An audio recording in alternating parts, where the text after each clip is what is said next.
So eto na, unti-unti nang lumalabas yung katotohanan mga kababayan dun po sa Signature Caravan na tay kami naman nito pong sina Alputera na allegedly ay pinipinance nito pong si Small Boy or netong si LRY. So ngayon kung titingnan nyo mga kababayan, meron pong isinerpose itong si Alputera na kung saan ayon po dito, ayan na, ayan, sinerpose siya ni Alputera kasi pinapalabas, may lumabas na article mga kababayan na iligtas daw etong si Digong doon daw mga kababayan sa mga nang kidnap daw sa kanya. So ngayon, ayon po sa post nitong si Alputera mga kababayan, magdadala ba or madadala ba ng buhay na makakauwi si PRRD ng signature campaign? Patanong, wala makakapagsabi na may katiyakan. Ang alam ko lang, hindi ako maaaring umupo at walang gawin habang si PRRD ay unti-unting nanghihina sa loob ng detention. Hindi naman daw po siya nararapat doon. Sabi pa dito, ang mga opisyal ng administrasyong ito ay binabaluktot daw ang batas sa pamamagitan ng kanilang pakikipagtulungan sa International Criminal Court or etong ICC. Ay iniinsulto ang ating pambansang kalayaan at ginagawang katawa-tawa ang ating sistema ng hustisya. Gaano man ito kaperpekto ang pag-uusig ba sa oposisyon para sa layunin pampolitika ang kanilang palagiang taktika sa tuwing ang isyo ng trilyong pisong flood control scam ay papalapit sa mga kaalyado at sa pinuno daw po ng kasalukuyang rehimeng sinusuportahan ang US daw mga kababayan. So ngayon, eto para sa akin. Akala ko ba sinasabi mga kababayan, nito pong grupo nitong sina Alputera na yung ginagawa nila na tay kami naman, Signature Caravan, makakatulong para makalabas itong si Duterte. So ngayon, lumabas din sa inyong bibig na wala talagang katiyakan na makakalaya si Duterte kahit pa magpapirma kayo na magpapirma ng ibang mga didiset. Di po ba, yung kanilang Signature Caravan, walang katiyakan na mailalabas itong si Duterte, mismong nanggaling po sa bibig mga kababayan, mismong nanggaling sa post nitong si Alputera na wala daw katiyakan yung Signature Caravan nila na makakapaglabas dito daw po kay Duterte at kaya daw po nila ginagawa yan dahil ayaw daw po nilang manghina si Duterte sa loob ng detention facilities ng International Criminal Court. Pero alam nyo ba mga kababayan kung ano yung pinakamatindi dito? Diba may mga sinasabi nga tayo before na allegedly, itong ginagawa nilang ito kaya hindi sila tumitigil kasi pinipinance po yan ni LRY aka Small Boy mga kababayan. So ngayon, at least nanggaling na po sa kanilang bibig mga kababayan na talagang malabo na makatulong kay Duterte yung kanilang Signature Caravan na tay kami naman. So ngayon sabi pa dito, para sa akin, kasama ang milyon-milyong Pilipino daw.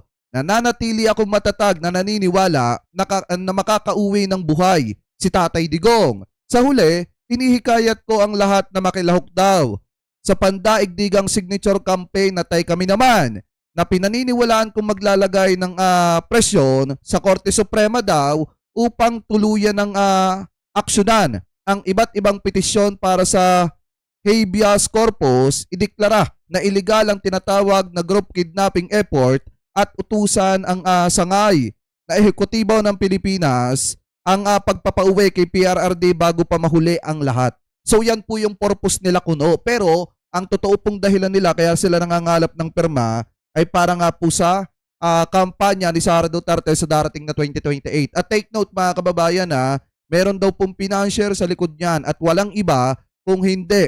Allegedly, ito daw pong si LRY aka Small Boy na dumidikit-dikit sa First Family pero kalaunan tumutulong ng palihim dito po sa kampo ng mga Duterte sa pamamagitan ni Alputera. Kaya nga hindi na rin nakakapagtaka kung bakit ginagawang katatawanan ni Sir Ronald Llamas ito pong kanilang Signature Caravan na ito na tay kami naman. Kasi kung makikita nyo mga kababayan, may post po itong si Sir Ronald Llamas at ayon po sa kanya, tay kami naman, Senators Bato de la Rosa and Bongo. Kasi nga 'di ba, lumabas na mga kababayan sa website or sa mismong account ng International Criminal Court yung mga kasabwat ni dating Pangulong Rodrigo Duterte at kasama dyan si Bato de la Rosa at etong si Bongo, sina Aguirre, at etong sina Adbayalde. So ngayon, kung titingnan po natin itong nakita nating balita, galing po dito sa Billionario News Channel, ayon daw po sa explainer, sino-sino ang co-accused ni Duterte sa ICC at ano ang kaso sa madugo daw pong pakikipaglaban sa ipinagbabawal na bato. So ngayon ito, pakinggan po natin. Nasa kritikal na yugto ngayon ang kaso ni dating Pangulong Rodrigo Duterte sa International Criminal Court o ICC. Sa unang pagkakataon, inilabas ng korte ang less redacted version ng dokumentong naglalaman ng impormasyon hinggil sa kaso. Nakalagay na dito yung mga pangalan ng mga kapwa-akusado niya sa mga pagpatay sa ilalim ng tinaguriang war on drugs sa ilalim ng kanyang administrasyon. Ayan o. Diba kung titingnan nyo mga kababayan, kahit etong si Danao kasama din. Si La Peña kasama din mga kababayan. Si Kaskulan at etong si De La Rosa. Hindi lang si De La Rosa mga kababayan, pati si Bongo kasama rin. Kaya nga ang tanong ngayon ng maraming kababayang Pilipino po natin, magpapapasok pa kaya sa Senado etong si Bongo o magtatago na rin na katulad ng ginawa ni Bato de la Rosa? Abangan ang susunod na kabanata. Anyway, tuloy pa natin. Narito yung nalalaman natin sa ngayon. Ang kaso, Crimes Against Humanity. Kaugnay sa mga nangyaring patayan sa ilalim ng war on drugs mula ng mayor pa si Duterte ng Davao City hanggang siya ay maging Pangulo ng Pilipinas. Pinangalanan na sa dokumento yung ilang matataas na opisyal ng pulis at malalapit na individual kay Duterte. Unahin natin si Senator Bato de la Rosa, dating PNP chief at poster boy ng Giyera kontra Droga. Dati rin siya... Ayan! Bato de la Rosa at dun sa mga didishit na nagsasabi na walang kasalanan etong si Bato. Ayan o, maliwanag. Diba siya ang una mga kababayan na pinakakasabwat ni dating Pangulong Rodrigo Duterte nung isinasagawa nila yung maling polisiya na pagtumba sa mga maliliit nating kababayang Pilipino, yung mga pobre na katulad po natin. Diba? Yan yung mga kinaya nila nung panahon po nila. So ngayon, hindi na rin nakakapagtaka kung bakit si Bato de la Rosa yung isa sa pinakauna mga kababayan na kasabwat ni Duterte. Kasi nga, kung si Duterte yung arkitekto, si Bato de la Rosa mga kababayan, yung tagapagpatupad. Ano po, nung polisiya ni Digong. So ngayon, si Bongo naman, syempre siya yung financier. Kasi siya yung itinuturo mga kababayan na may hawak nung ibinabayad sa kota-kota system. Ano po, anyway, tuloy pa natin. Siyang hepe ng Davao City Police. Sa ngayon ay nagtatago siya sa gitna ng mga balitang naglabas na ng warrant of arrest ang ICC laban sa kanya. Ang namayapang si General Camilo Cascola naman ay sinasabi ding hepe or chief architect ng Oplan Double Barrel na siyang batayan ng Oplan Tukhang ng PNP nang siya ay pinuno ng Directorate for Operations. Naging finance chief din siya ng PNP Davao Region. Si General Oscar Albayalde, siya yung nanguna sa implementasyon ng war on drugs sa Metro Manila nung siya ay hepe ng NCRPO. Noong 2019, bumaba siya sa pagiging PNP chief nang masangkot ang kanyang pangalan sa tinaguriang Ninja Cops o yung mga pulis na sangkot sa droga. Kalaunan ay napawalang sala siya sa kaso. Sina De La Rosa, Cascolan at Albayalde ay pawang miyembro ng Class 1986 ng Philippine Military Academy.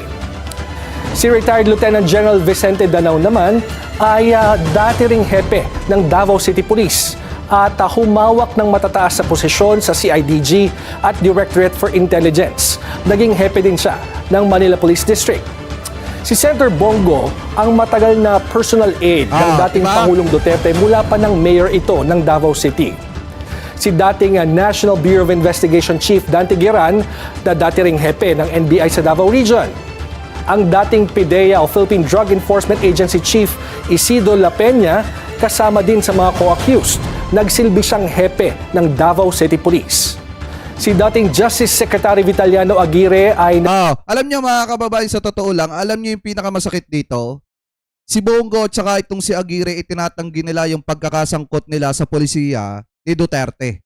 Ano po, alam niyo yung mga nagsasabi dati na katulad itong si Bongo, na paano na yung kalusugan ni tatay doon? Nakakainom pa ba siya ng gamot? Nakakapagsuot pa ba siya ng medyas? Tapos ngayon itinatanggi mo, parang itinatatwa mo si Digong at sinasabi mo na wala kang kinalaman. Di ba mga kababayan? Alam nyo ngayon lumalabas yung mga plastic na kaalyado ng mga DD shit eh. Yung mga plastic na kaalyado ni Digong, lumalabas ngayon na nung naandyan dyan si Duterte, sinasabi nila, hindi nila pababayaan, hindi nila iiwanan. Pero nung si Duterte, mga kababayan, nakulong na, kanya-kanyang taguan na. Yan nga po yung mga plastic na kaalyado ni Digong. Anyway, tuloy pa natin. Nagsilbing abogado ng dating Pangulong Duterte at iba pang miyembro ng Davao Death Squad. Meron pang ilang matataas na opisyal ng pulis at pamahalaan na hindi pa pinapangalanan sa ngayon. Ayon sa ICC or kay ICC Accredited Assistant to Counsel Kirsty Conti, mahalaga ang listahan na ito dahil tinutukoy nito ang di umano'y sabwatan nila. Ibig sabihin, ang di umano'y pagpatay sa mga drug suspect ay hindi isolated cases, kundi bahagi ng isang grand plan. Ayon sa ICC prosecutors, hindi raw nagsimula bilang pambansang polisiyang gera kontra droga, kundi ito ay nagsimula sa Davao City noong alkalde pa, si Rodrigo Duterte. Sinasabi ng mga prosecutor na umiiral itong organisadong sistema noon na kinasasangkutan ng mga pulis. Nakakapagtaka nga mga kababayan na ito hindi ko maintindihan doon sa sinasabi ni na Alputera na binabastos daw yung proseso ng hustisya ng batas dito sa ating bansa, yung proseso ng batas. Pero di ba nung panahon ni dating Pangulong Rodrigo Duterte, hindi nga nila totally binastos yung batas kundi tinapakan nila. Di ba tinapakan nila ng buong-buo mga kababayan yung batas nung panahon ni Digong kasi saglip na idaan sa tamang proseso yung pagpapanagot sa mga gumagamit ng ipinagbabawal na bato, ano ba ginawa nila?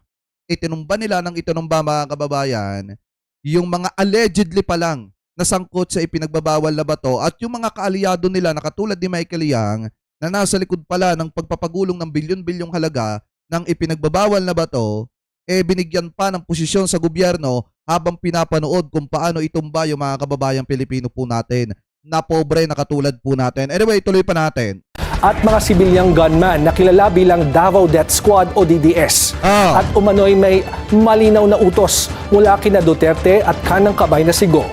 Nang maging Pangulo si Duterte, iginigiit ng prosecutors na pinalawak ang sistemang ito sa buong bansa sa pamamagitan ng paglalagay ng mga pinagkakatiwalaang tao mula Davao sa matataas na posisyon. Gaya nga nila De La Rosa, Cascolan, La Peña, Danao at iba pa.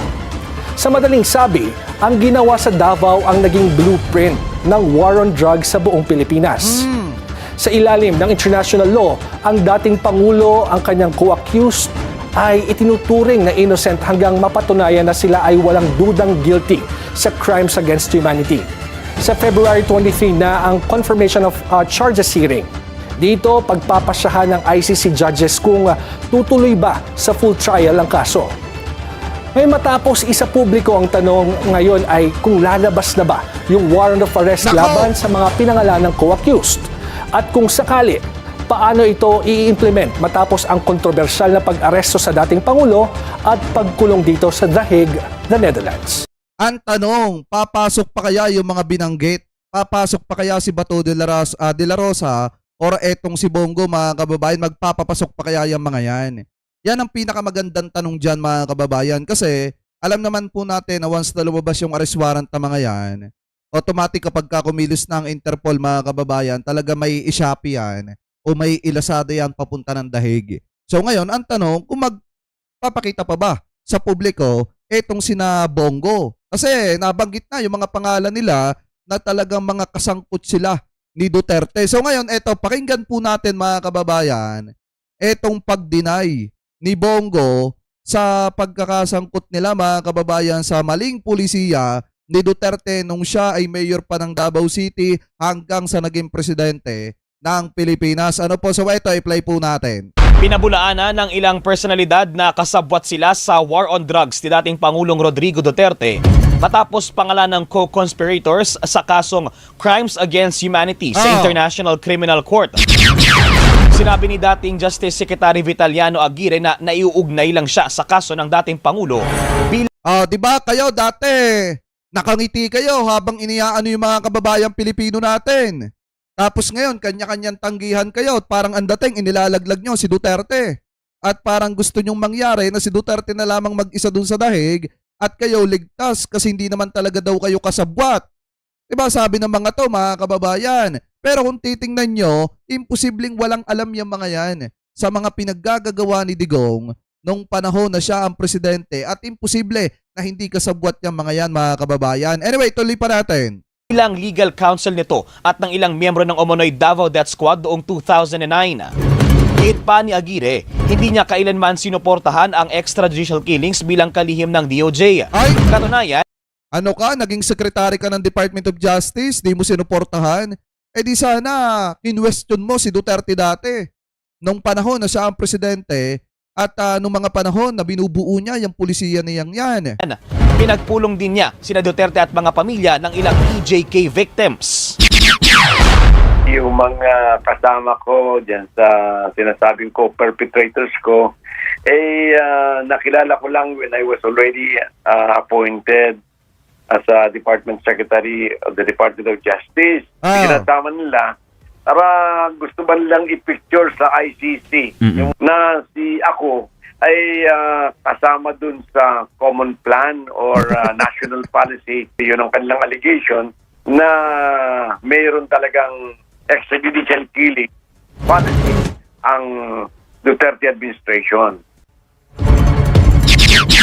Samantala, sa isang pahayag, sinabi ni Senador Bongo na walang basihan at hindi patas ang mga paratang na walaan niyang kinalaman sa kanyang trabaho bilang Special Assistant to the President noon. Hindi rin anya tama ang nakasaad na naging Eto, maniniwala kayo dito, mga kababayan.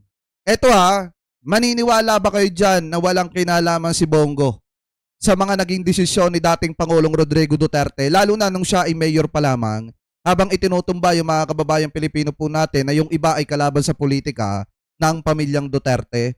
Kasi biruin nyo, eto, ilagay nyo na lang sa sarili ninyo kung halimbawa ikaw ay boss tapos meron kang driver, di ba imposibleng hindi alam ng driver mo lahat ng ginagawa mo?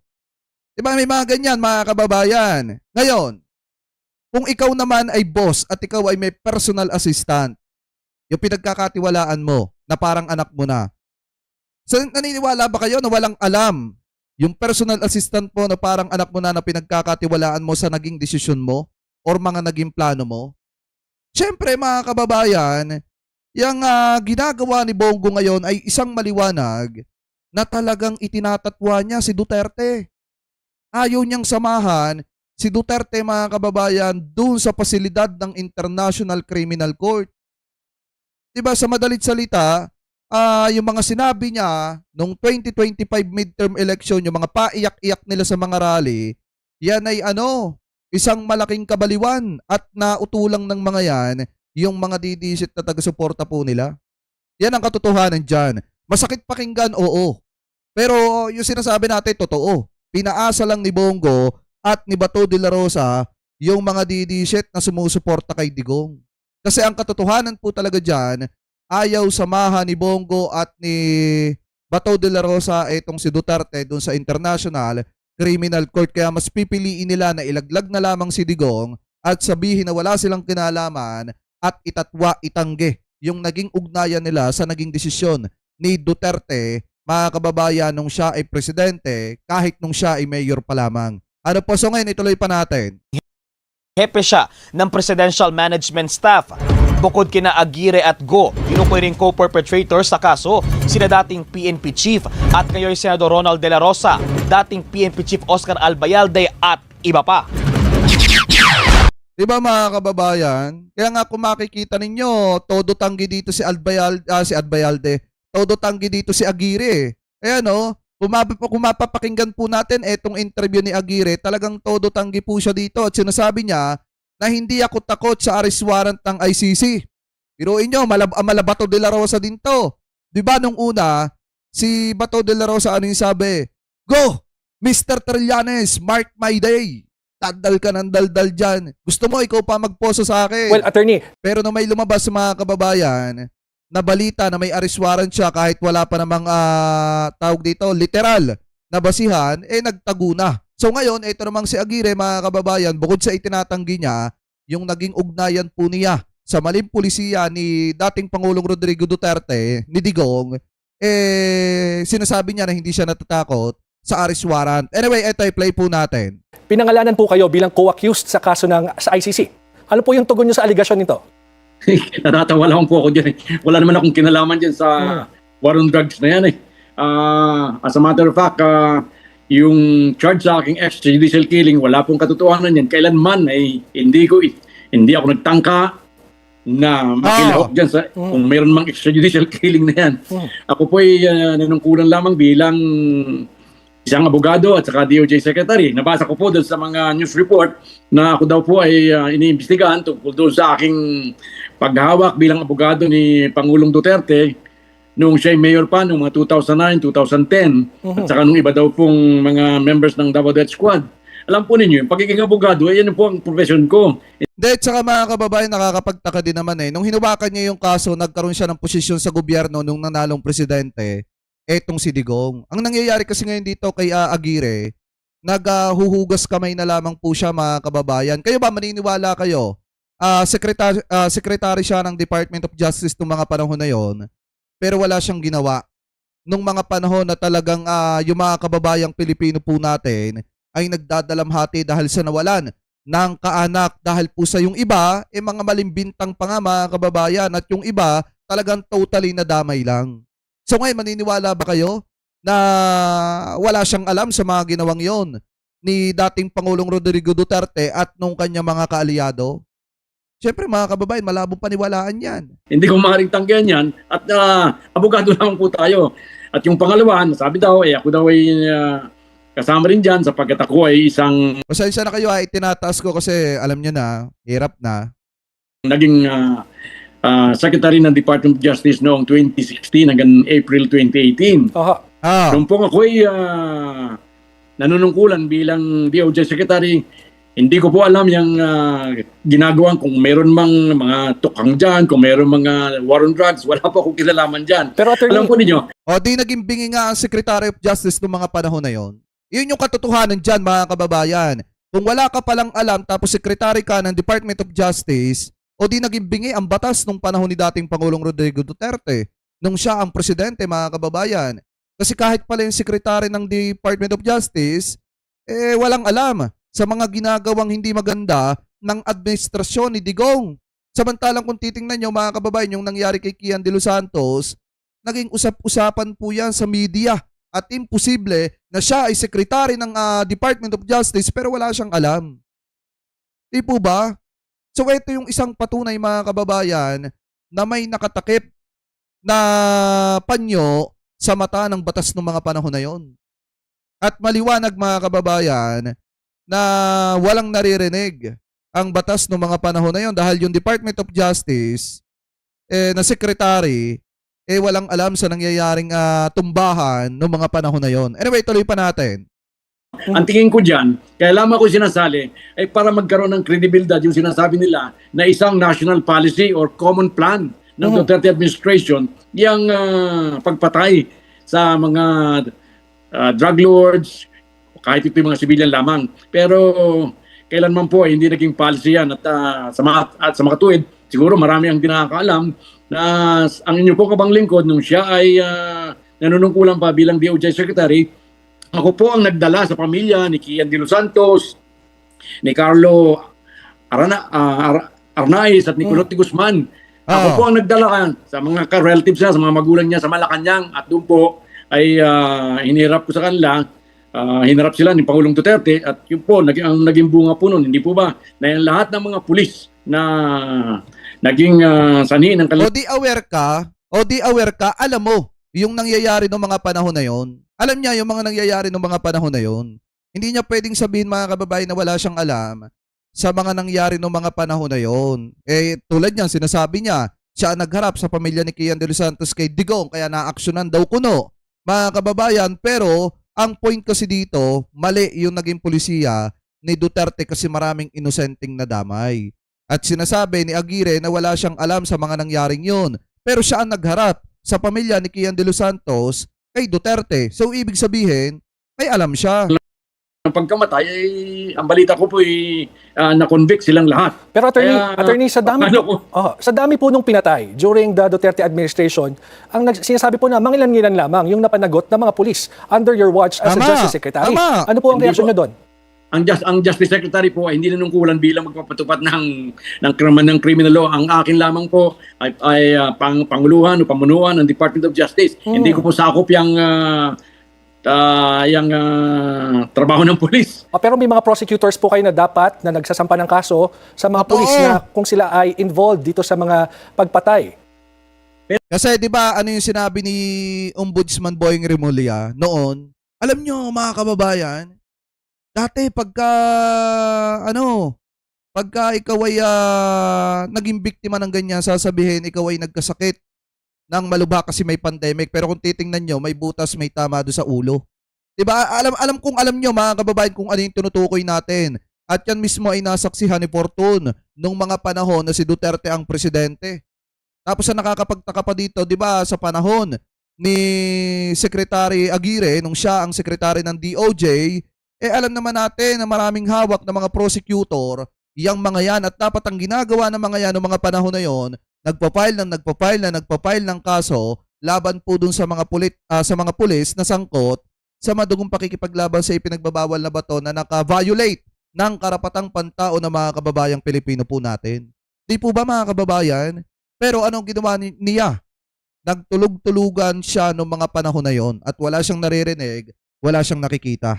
Meron pong mga katulad ng binanggit ko, di ba? Nagdemanda yung aking mga prosecutors. As a matter of fact, kung matatandaan ninyo yung si Colonel Marcos na siya naging dahilan daw ng pagkamatay ng mayor ng Alvera Leyte, yung father ni mayor ngayon, ako po ang nagpa-imbestiga nun kasi para bang